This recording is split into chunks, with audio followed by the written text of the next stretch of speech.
Hey everybody, this video is called The Conquered Ending, and today we're going to wrap up our pass-through study in the book of 2 Kings, where we're going to be looking at a very depressing ending to this book. And so we're going to be looking at the fall of Jerusalem, and keep in mind, I'm not speaking about the fall of Jerusalem or the destruction of Jerusalem from 70 AD. I'm speaking about the fall of Jerusalem from 586 BC. And also we're going to look at Judah's captivity here. And so this is a bittersweet ending, as many of you know if you've been a follower for more than a week.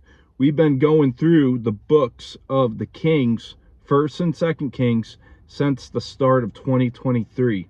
So we are wrapping up here a 4.5 month study through the books of Kings. And so, and to be exact, we started our 2 Kings study in chapter 1 back on February 20th. But to continue the study and to wrap it up today, let's look at 2 Kings chapter 25, verse 1 through 3. And it says here, "And now it came to pass in the 9th year of his reign, in the 10th month, on the 10th day of the month, that Nebuchadnezzar, king of Babylon, and all his army came against Jerusalem and encamped against it. And they built a siege wall against it all around.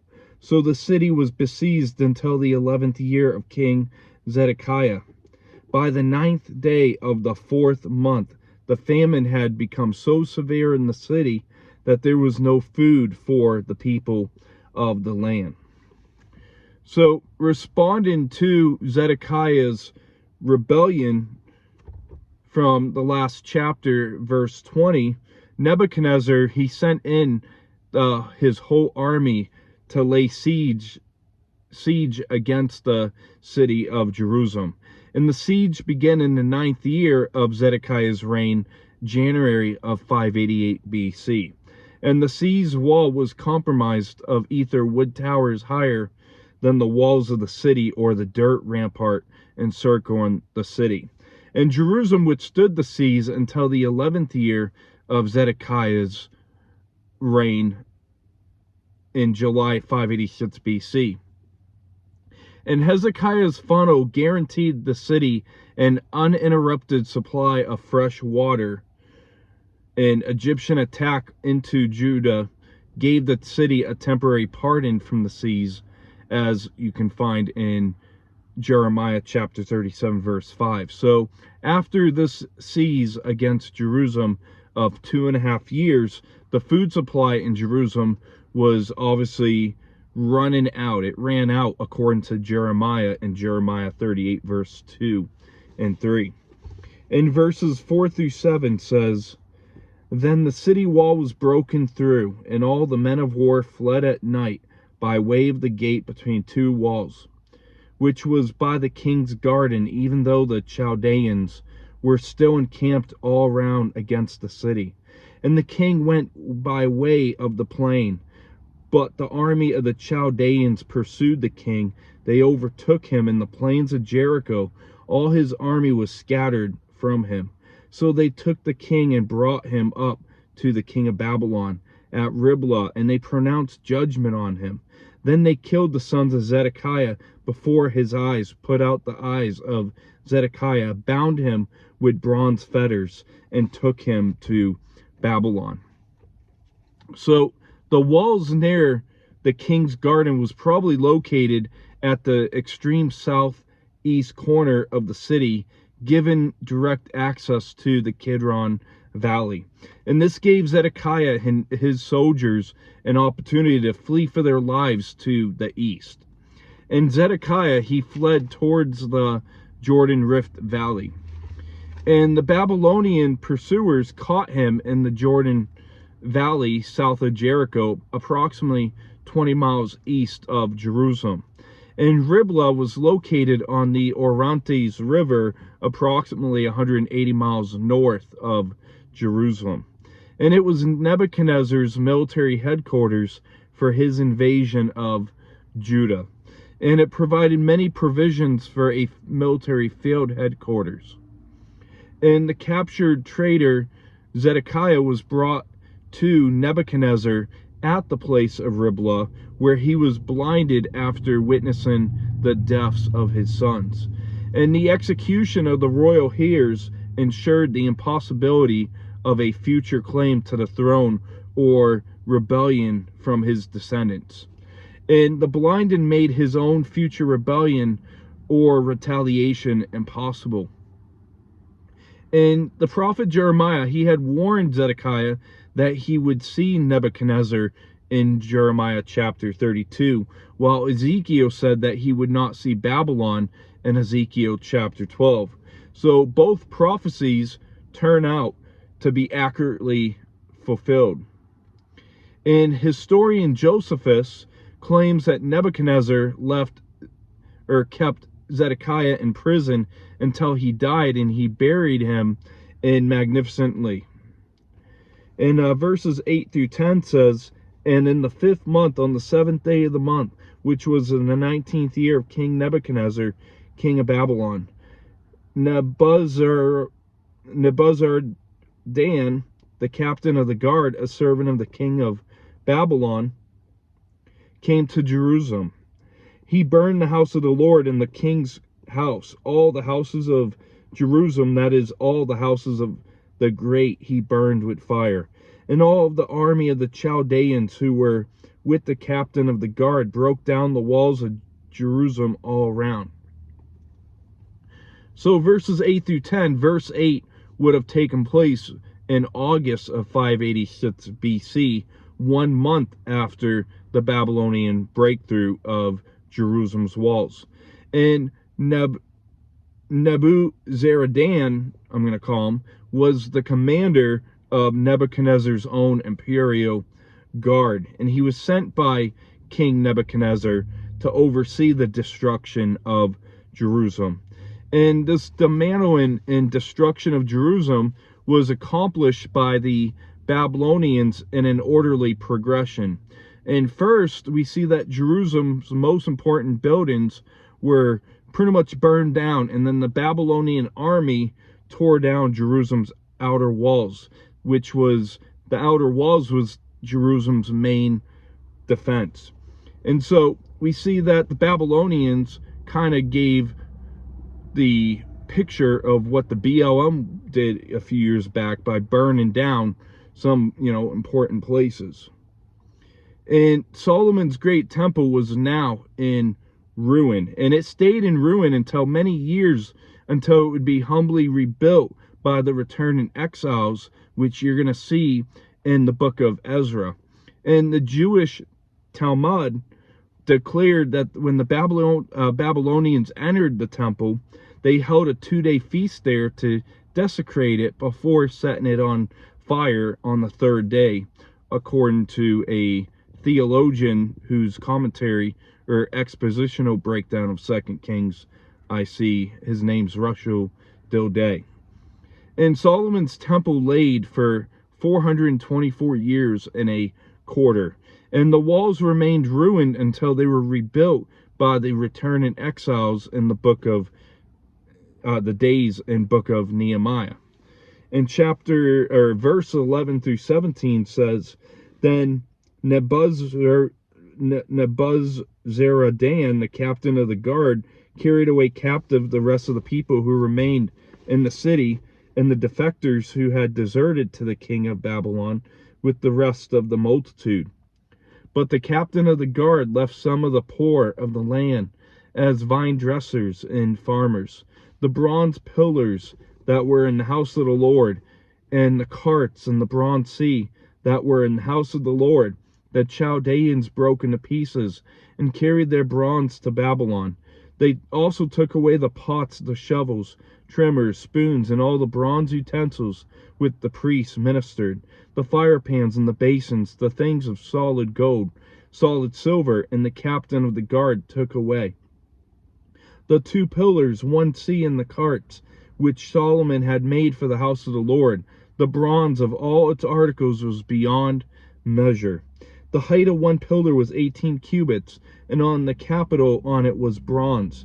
The height of the capital was 3 cubits, and the network and the pomegranates all around the capital were all bronze. The 2nd pillar was the same, with a network. And so next we see that Nebuzaradan organized, and he led a forced march on the remaining Judeans into exile in Babylon. And the exiles included survivors of Jerusalem, and it included those who had surrendered to the Babylonians before the city was captured. And only the poor and unskilled laborers were left to tend the vineyards and the farm, the fields. And next, the items made with the precious metals in the temple were carried away to Babylon, we saw. And only Zedekiah and Jeremiah were left behind in Jerusalem, as seen in verse 22, and also Jeremiah's account in Jeremiah 39, verse 11 through 14. And I challenge you to check out Jeremiah chapter 52, verse 17 through 23 for a detailed inventory of all that the Babylonians had looted from the temple. And verse 18 through 21 says, "And the captain of the guard took Seraiah the chief priest, Zephaniah the second priest, and the 3 doorkeepers. He also took out the city, an officer who had charge of the men of war, 5 men of the king's close associates who were found in the city, the chief recruiting officer of the army who mustered the people of the land, and 60 men of the people of the land who were found in the city." So Nebuzaradan, the captain of the guard, took these and brought them to the king of Babylon at Riblah. And then the king of Babylon struck him and put him to death at Riblah in the land of Hamath. Thus Judah was carried away captive from its own land. And so verse 21 through verse 21, Mizpah was located 8 miles north of Jerusalem, and it became the new center of Judah. And Mizpah may have been one of the few towns that was left standing after the Babylonian invasion. And as governor, Gedaliah pledged the remaining people that the remaining people would pledge loyalty to the Babylonians to ensure their safety. And historian Josephus, he saw Gedaliah as a reputable man who was known for his generosity, but also gentleness. And his enemies would take advantage of it. And it reminds me of some today who are very generous and very gentle, loving people, and they get walked all over. And if the people resisted the Babylonians, in the long run, they would literally be resisting God and God's judgment. And it would be easy, but it would not be easy, but it would be the right thing to do to submit to what God has brought on in judgment. And the prophet Habakkuk, he asked the tough questions on how could God use a more evil or a more wickedly kingdom to bring judgment against Judah. In Habakkuk chapters 1 and 2. In verse 25-26, "But it happened in the 7th month that Ishmael, the son of Nethaniah, the son of Elishama, of the royal family, came with 10 men and struck and killed Gedaliah the Jews, as well as the Chaldeans who were with him at Mizpah. And all the people, small and great, and the captains of the armies arose and went to Egypt, for they were afraid of the Chaldeans." So the 7th month would leave us at October of 586 BC, and that is now 2 months after the destruction of Jerusalem. And Ishmael's grandfather, Elishama, was a secretary under King Jehoiakim, as seen in Jeremiah 36 verse 12 and Jeremiah 41 verse 1. And Ishmael probably assassinated Gedaliah because he wanted to reestablish the temple or the kingship in Judah with himself as king, since he was the royal blood fearing retaliation. And we see that the people fled Egypt from the Babylonians. And despite God's chastisement experienced by Israel and Judah, we see that the people would still go on to sin and rebel. And going to Egypt to avoid submitting to the judgment of God would bring worse on them. And the Alphatine Papyri holds writings of the Jewish peoples in Egypt at this time. In verse 27 through 30 says, "But now it came to pass in 37th year of captivity of Jehoiachin, king of Judah, in the 12th month, on the 27th day of the month, that evil Merodach, the king of Babylon, in the year that he began to reign, released Jehoiachin, king of Judah, from prison. He spoke kindly to him and gave him a more prominent seat than those of the kings who were with him in Babylon. So Jehoiachin changed from his prison garments, and he ate bread regularly before the king in all the days of his life. And as for his provisions, there was a special ration given him by the king, a portion for each day, all the days of his life." So we see that the 37th year would have been March of 561 BC. And we see Jehoiachin was approximately 55 years old. And evil Merodach was the son and the successor who took place of Nebuchadnezzar. He ruled as king of Babylon between 562 to 560 BC.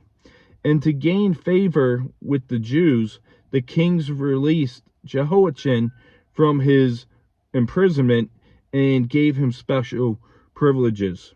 And this good word from the king of Babylon to a surviving representative of the house of David served as a concluding reminder of God's good word to David. And I just want to take a sip real quick.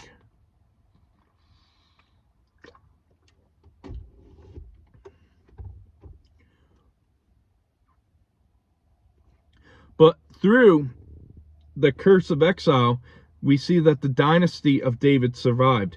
And there was still hope to God's good word to David concerning the seed who will build God's temple and establish God's kingdom, eternal kingdom, as we see would be fulfilled back in 2 Samuel chapter 7, verse 12 through 16.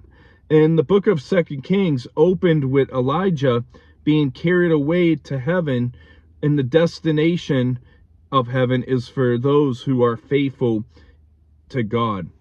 And the book ends with Israel and then Judah being carried away to pagan lands as a result of unfaithfulness to the faithful God. In the books of Kings, it ends with a note of hope because of God's mercy. And to wrap up here, we look at the end of the book where Jerusalem is under siege. And we looked at Zedekiah is captured and executed. And it had to be a horrible image to see your children executed and then tortured. And we see the destruction of Jerusalem. We see the remainder of the occupants in Jerusalem's.